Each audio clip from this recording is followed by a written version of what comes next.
Benemérita Universidad Autónoma de Puebla, Facultad de Ingeniería, Colegio de Ingeniería Industrial, Metrología, periodo Primavera 2023.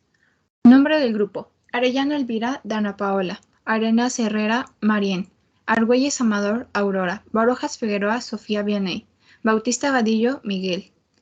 Profesor Isidro Pérez Genis. Bueno, yo les voy a hablar sobre las reglas de acero. Las reglas de acero son delgadas hojas de acero. Un segundo. Son hojas delgadas de acero grabadas con unas marcas de grabación muy precisas. Están disponibles en una amplia variedad de tamaños y estilos.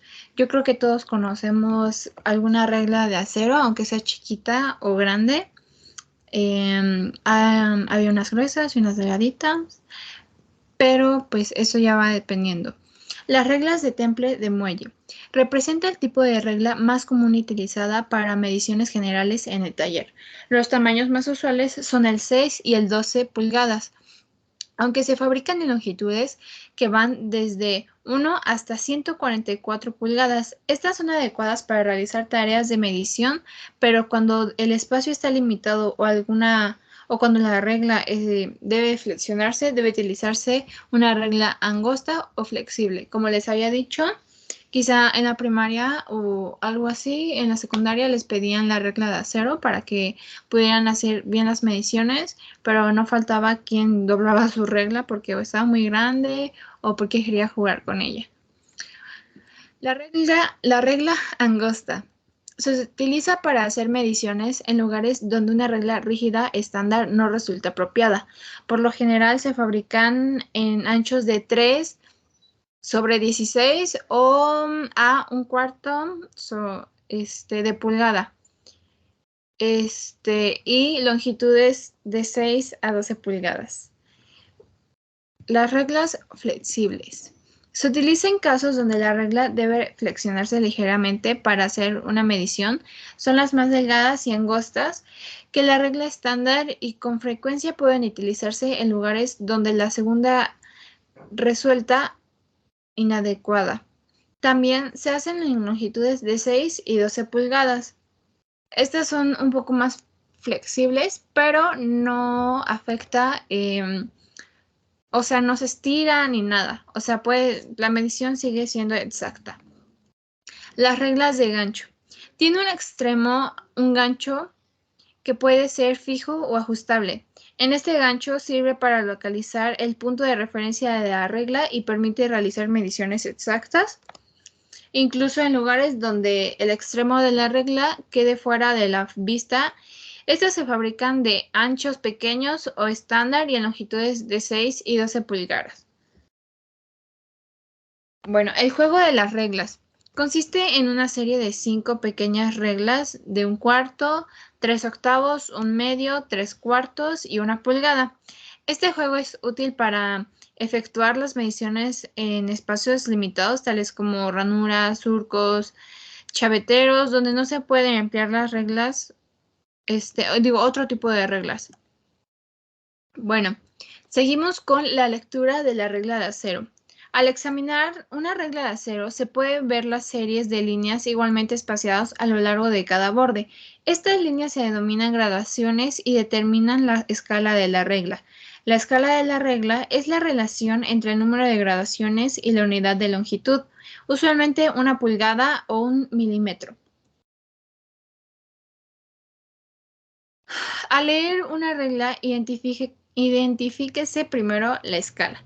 Muchas de las reglas pues tienen un número al principio y de la escala que va indicando de las divisiones por pulgada, y pues esta es la que describe o es la discriminación de la escala. La discriminación se refiere a la más fina de las divisiones que pueden leerse confiablemente en una herramienta de medición. Bueno, vamos a ver un ejemplo. Aquí tenemos uno. La regla mostrada tiene marcadas 8 y 16. La división es más fina en la escala superior, es de 8 o 1/8 de pulgada. La discriminación de esta escala es también un octavo. La división es más fina de la escala inferior, que es de 16 o un 16avo de pulgada. Su discriminación es la misma. Okay, voy a hacer un poco de zoom para que se pueda ver más. Aquí nos los muestra. Esta es la división más fina, que es un octavo de pulgada. Y su discriminación es igual. Al igual que aquí su división más fina es de un 16avo de pulgada. Y su discriminación es la misma. En la práctica, una regla se lee contando el número de graduaciones entre el punto de referencia y el punto medido. Esta lectura será el numerador de una fracción y el numerador de la escala hace las bases del denominador. Seguimos con otro ejemplo. Dice, si se leen 3 líneas en la escala 8, la lectura es de 3 octavos de pulgada, las fracciones se deben de reducir a su mínima expresión. Para una lectura rápida, los números de referencia se encuentran arriba de cada graduación. Estos números se utilizan con marcadores, bueno, más bien para indicar el número de divisiones.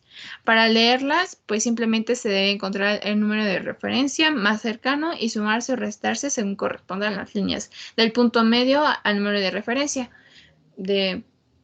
Entre pulgada y pulgada, en medio puede ser un punto de referencia.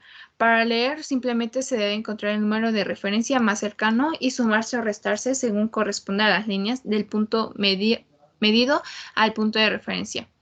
Otro punto para recordar es cuando se lee una regla se debe de sumar las unidades enteras de pulgadas.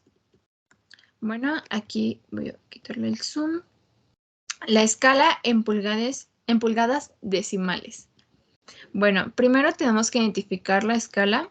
Cuando se usa una regla en pulgadas decimales, observe la posición del punto medido y cuente el número de graduaciones desde el marcador de referencia hasta el punto de medida.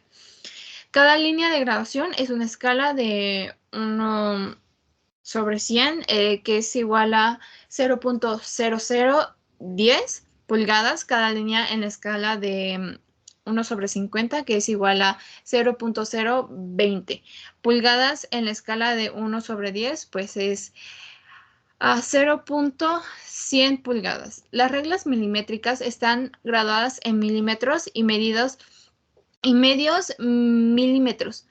Las unidades de la lectura son milímetros y no los centímetros ni los decímetros. La unidad del sistema internacional que utiliza para las mediciones básicas en el taller mecánico es el milímetro.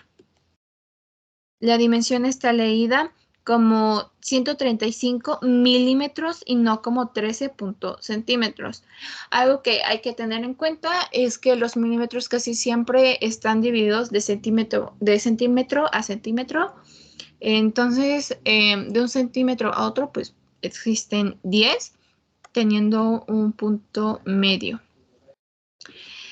¿Cómo efectuar mediciones directas con una regla de acero?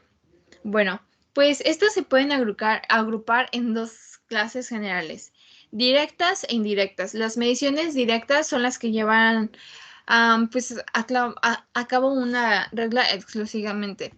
Mediciones indirectas o de transparencia se efectúan como herramientas de medición tales como los calibradores de interiores y de exteriores, los cuales pues, no ofrecen una lectura, pero su medición se puede verificar en una regla. Cuando se utiliza una medición directa debe considerarse el error de instrumentos, manipulación, observación y de sesgo.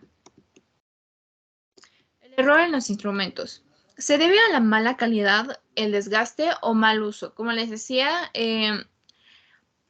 hay muchas reglas donde si son muy delgadas y ya las fuiste doblando y doblando, pues esto hace que no estén pues rectas totalmente. O sea, pueden estar así y aquí ya no sería bien 1 centímetro. Entonces, eso también es lo que afecta. Se debe asegurar que la regla esté fabricada con exactitud y se encuentre en buenas condiciones. Se debe asegurar que las herramientas tienen la exactitud requerida para hacer el trabajo y se debe utilizar siempre la escala apropiada. El error de manipulación. Se debe al mal manejo de la regla durante la medición. La regla debe mantenerse a escala con la pieza de trabajo.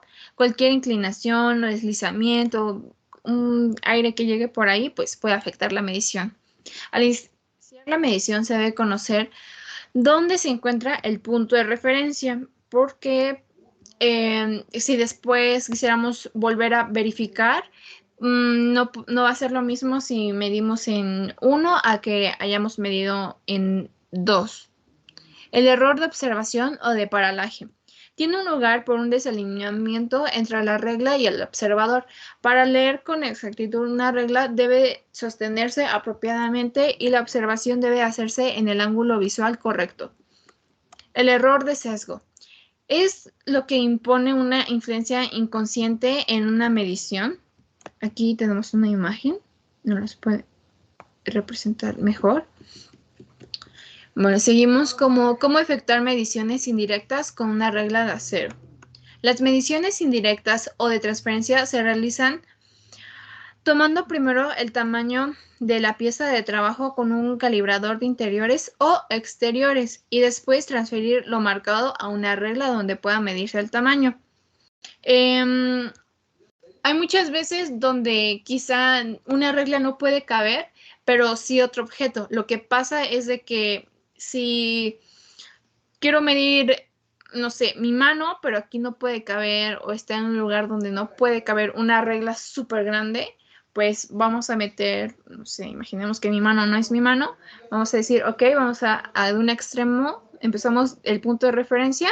Bueno, ahora sé que mi mano, o sea, el punto de donde acaba la medición es aquí, justo donde termina mi pulgar. Entonces, lo que hacemos es, ok, hasta aquí es donde midió la mano y esto lo vamos a medir con una regla. Entonces, de aquí a aquí y ya sabemos cuánto es lo que mide una mano. Así se puede hacer las mediciones indirectas o de transferencia. Los errores de mediciones indirectas. Para medir con exactitud una parte cualquiera con un instrumento de estilo calibrador se requiere alinear los puntos de contacto sobre el eje de la parte. El tacto es la resistencia entre los puntos de contacto y la pieza de trabajo. Es muy importante dar la exactitud a las mediciones de transferencia. Mientras más ligero se sienta, resulta mejor. Un tacto ligero permite realizar mediciones mucho más exactas y ayuda a asegurar el alineamiento apropiado de los puntos de contacto. De la regla de acero. Estas son sugerencias o quizá algunos puntos si se quiere mantener pues en buen estado el material de medición. Estas serán sugerencias que ayudarán a que pues sea mejor el uso de estas. Como primer punto, utilícese la regla apropiada para cada trabajo. No se use una regla de 12 pulgadas para medir una parte de 2 pulgadas. O sea, por eso es que hay muchas reglas de muchos tamaños para poder hacerlas sin ningún problema o estar dañando la regla.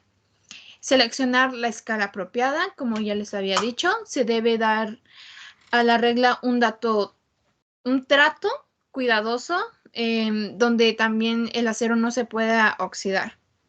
Debe mantenerse la regla limpia y ligeramente aceitada cuando no se esté usando. Se debe frotar con aceite para evitar que no se manche o enmohezca. Es como les decía, puede oxidarse, casi la mayoría no, pero puede ser que quizá la fabricaron de un material no bueno y de alguna parte se vaya desgastando o se oxide y esto pues genere una mala medición y manténgase la regla lejos de máquinas cortadoras en movimiento y de piezas en trabajo de movimiento. Bueno, esas son algunas sugerencias que pueden ayudar a mantener su equipo de medición mejor, en buen estado y que pues le dé una larga vida. También recuerden que si se llega a mojar el equipo, pues secarlo inmediatamente, pues es necesario para realizar las mediciones. Bueno, eso sería todo. Muchísimas gracias. Créditos. Reporte e información. Argüelles Amador Aurora. Arenas Herrera Marién, Arellano Elvira Dana P. Edición Bautista Vadillo Miguel. Video Barojas Figueroa Sofía.